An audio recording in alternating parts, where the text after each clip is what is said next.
The morning sun gleamed off the Courthouse steps as a well-dressed black man walked briskly toward the entrance. Inside his briefcase were documents that would determine the fate of a case he'd been presiding over for weeks. His name, Judge Marcus Allen, a highly respected figure in the legal world, known for his fairness and integrity. But none of that mattered the moment a white police officer stepped in his path. "Excuse me, sir," the officer said, his tone sharp and authoritative. "This area is off-limits. You'll need to leave." Judge Allen raised an eyebrow, confused but calm. "I'm headed to court," he replied, motioning toward the building. "I work here." The officer didn't budge. Instead, his hand hovered near his holstered weapon, and his eyes narrowed. "Do you have any ID to prove that?" A small crowd began to gather at a distance, sensing the tension. Judge Allen reached for his wallet, his movements slow and deliberate. But what happened next left everyone, including the officer, stunned. This encounter wasn't just about a misunderstanding. It would spark a chain of events no one could have predicted, challenging assumptions, testing boundaries, and uncovering truths that would leave the nation talking. Stay tuned, because this story is more than just about a chance meeting. It's about justice, respect, and what happens when two very different worlds collide. What unfolds next will leave you speechless. The air grew heavier as Judge Allen handed over his ID, his movements calm but deliberate. The officer glanced at it briefly, then back at him, skepticism still etched on his face. "Judge Marcus Allen," he read aloud, almost as if testing the name. But instead of stepping aside, the officer hesitated. This ID could be fake, he muttered under his breath, loud enough for nearby onlookers to hear. Judge Allen inhaled deeply, his patience straining but his composure intact. "Officer," he said firmly, "if you'll allow me to proceed, I'll be late to preside over a case. I suggest you verify my credentials with Courthouse security instead of holding me here." The officer's eyes darted to the growing crowd. A few people whispered among themselves, some pulling out their phones to record the encounter. Judge Allen stood tall, his polished demeanor clashing sharply with the officer's tense stance. Unbeknownst to the officer, this wasn't just another random stop. Judge Allen had been on the bench for nearly 2 decades, earning respect and admiration for his unwavering commitment to fairness. But his path hadn't been easy. As a black man navigating a system fraught with bias, he was no stranger to moments like these. Yet today felt different. There was a weight in the officer's gaze, a suspicion that went beyond protocol. And as Courthouse security finally approached, the officer's expression shifted, not to apology, but to something far more unsettling. Something that hinted this confrontation was only the beginning. The Courthouse security officer approached quickly, a tall man with a calm but authoritative presence. "What's going on here?" he asked, looking between the officer and Judge Allen. "This man claims to be a judge," the officer said, his tone clipped. "But something about this doesn't add up." The security officer frowned and glanced at Judge Allen. "Good morning, Judge," he said, his voice polite but cautious. "I'll confirm everything right away." The crowd murmured louder now, their phones still recording. Judge Allen, aware of the eyes on him, remained calm, though an unease settled in his chest. He had been through enough to recognize when a situation was escalating beyond reason. Meanwhile, the officer's radio crackled. A voice on the other end called his name. "Officer Grant, is there an issue at the entrance? You're holding up one of the judges." Grant stiffened, but didn't immediately respond. He looked at Judge Allen, then back at security. "I'm just doing my job," he muttered, almost defensively. As security confirmed Judge Allen's identity and the tension seemed to ease, something unexpected happened. A woman in the crowd stepped forward, her voice firm. "Why did you assume he didn't belong here?" she asked. The question hung in the air, thick with implications. Officer Grant's face reddened, but before he could reply, Judge Allen raised his hand. "Let's keep this civil," he said, his tone measured. But the moment had already shifted. This wasn't just about him anymore. The crowd, now emboldened, began asking their own questions. Was this about race, bias, or something more systemic? And in the back of Judge Allen's mind, one thought lingered. What could have driven this officer to act with such suspicion, and was it really over? The atmosphere outside the courthouse crackled with tension as more people gathered, drawn by the commotion. Judge Allen could feel the weight of their stares, the murmurs growing louder as questions swirled in the air. Officer Grant shifted uneasily, his posture rigid, but his expression betraying a flicker of doubt. The security officer handed Judge Allen's ID back with a respectful nod. "You're free to go, Judge. I'll escort you inside." But just as Judge Allen took a step toward the courthouse, Officer Grant spoke up, his voice sharp. "Wait." The crowd stilled, the murmurs fading into silence. "There's something else going on here," Grant said, his hand now resting firmly on his belt. "I'd like to check his belongings." The crowd gasped. Even the security officer seemed taken aback. "That won't be necessary," he said, his tone firm. "We've confirmed his identity." But Grant didn't back down. His gaze locked on Judge Allen's briefcase, his suspicion unwavering. "With all due respect, I have the right to investigate further if I have reason to believe." "You have no reason," Judge Allen interrupted, his voice calm but resolute. For the first time, his frustration cracked through his professional demeanor. "This is harassment, plain and simple." The crowd erupted, voices calling out, some in defense of Judge Allen, others demanding answers from the officer.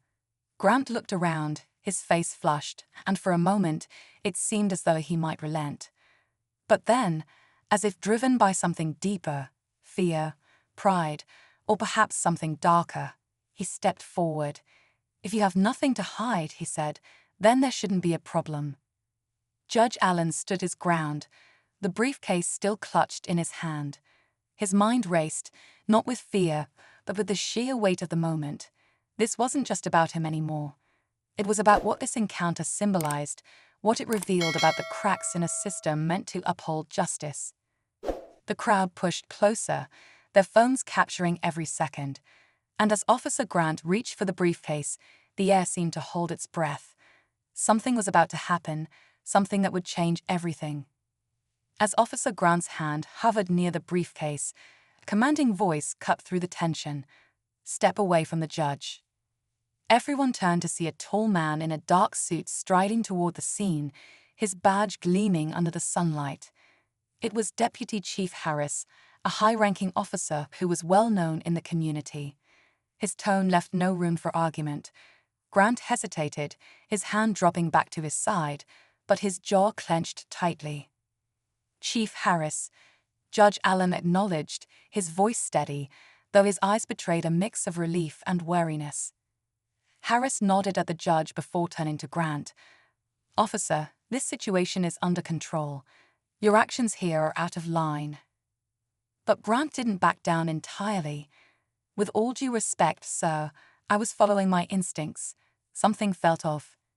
"Your instincts," Harris repeated, his voice dangerously calm. "Your job is to enforce the law, not act on baseless suspicion." The crowd murmured louder now, the tension morphing into outrage. But just as it seemed the situation would de-escalate, a man in the back of the crowd shouted, "Show us what's in the briefcase. Let's see what he's hiding."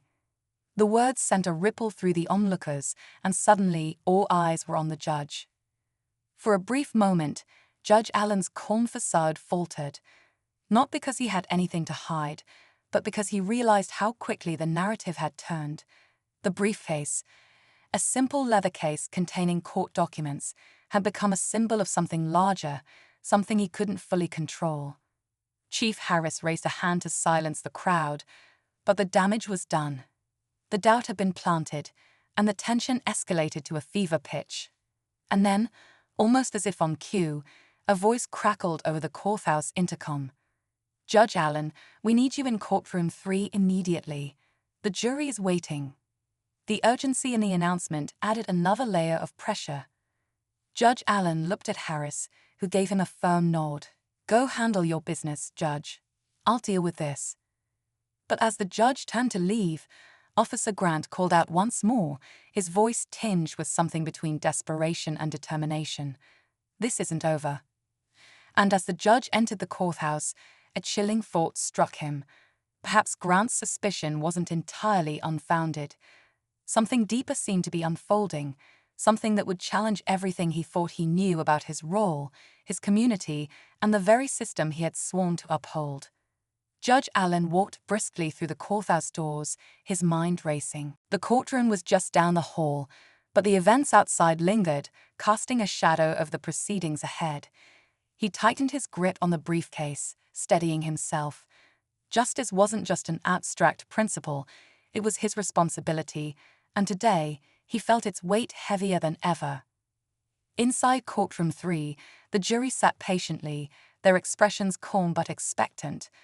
The room was silent as the judge took his seat, his demeanor composed despite the turmoil moments earlier. He placed the briefcase on his bench, opened it, and retrieved the key documents for the case. But as he began to review them, something caught his eye. A single envelope, slipped between the pages, that wasn't part of his files. He hesitated, a chill running through him. Slowly, he opened the envelope and pulled out a small folded note. The words inside, written in sharp, deliberate handwriting, made his heart stop. Asterisk, "You're not as untouchable as you think. Watch your step." Asterisk. For a moment, the judge sat frozen, the words echoing in his mind. The officer's persistence, the crowd's accusations, was it all connected to this? He glanced around the courtroom, his eyes scanning every face, searching for answers that weren't there. The trial began, and Judge Allen carried on, his voice steady and authoritative. But beneath his calm exterior, the message burned in his thoughts. Was this a warning, a threat, or something more sinister? Later that evening, as Judge Allen exited the courthouse, Deputy Chief Harris was waiting. "Judge, we need to talk," he said, his tone low. "There's more to what happened today than you realize."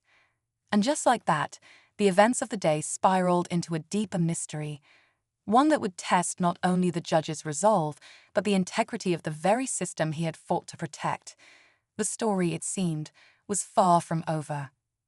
Judge Allen and Deputy Chief Harris stood in the quiet evening light, the weight of the day pressing heavily on both of them. Harris handed the judge a folder. "We've been investigating a network of threats targeting officials," he explained. "Today wasn't random. Officer Grant was right about one thing: someone wanted to rattle you."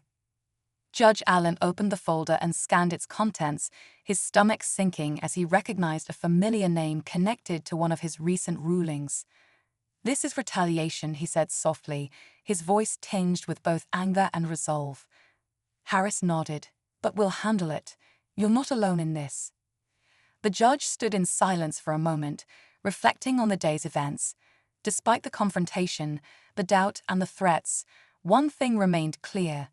Justice wasn't just his job, it was his purpose. As he walked to his car, the crowd from earlier had dispersed, the courthouse now bathed in the glow of streetlights. He felt the sting of the day's conflict, but also the strength of his convictions. The system wasn't perfect, but it was worth fighting for. Sliding into his seat, he took a deep breath, the note still in his pocket. Whatever came next, he was ready.